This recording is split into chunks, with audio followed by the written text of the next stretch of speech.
The neo-Renaissance facade of this building is enough to deter most people. The veterinary school was in operation in the late 20th century and has been abandoned for many years. Once inside, the feeling is cold and desolate. Even though it has been abandoned for a long time, these explorers felt something inside with them. The rooms and the hallways are falling apart at a rapid rate. It's quite a creepy sight, but the real horrors lie beneath the floors. As they made their way closer to the bowels of the old school, a pungent smell started to pierce their noses. A smell like no other.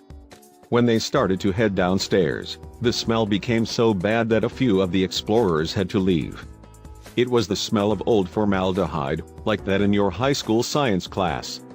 Take that smell and times it by 10.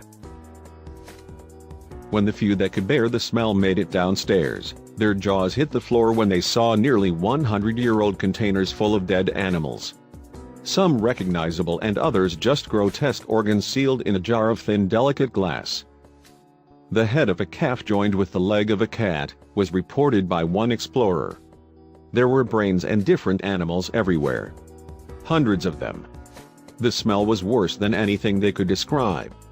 It took everything for them not to vomit during the exploration.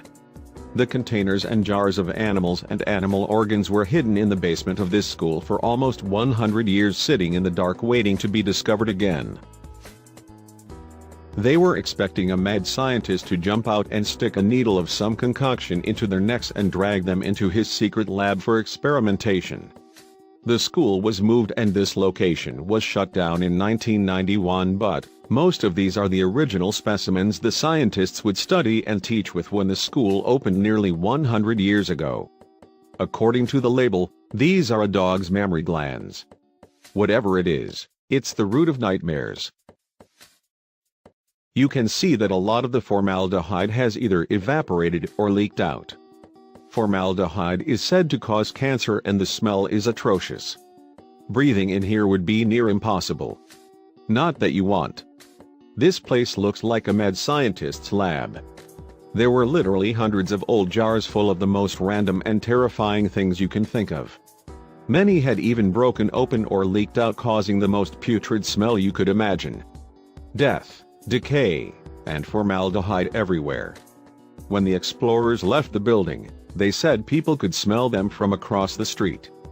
They said it was absolutely awful. I seriously can't even imagine just how bad this building would smell. I'm sick to my stomach from the pictures. These guys must have iron stomachs to withstand this place.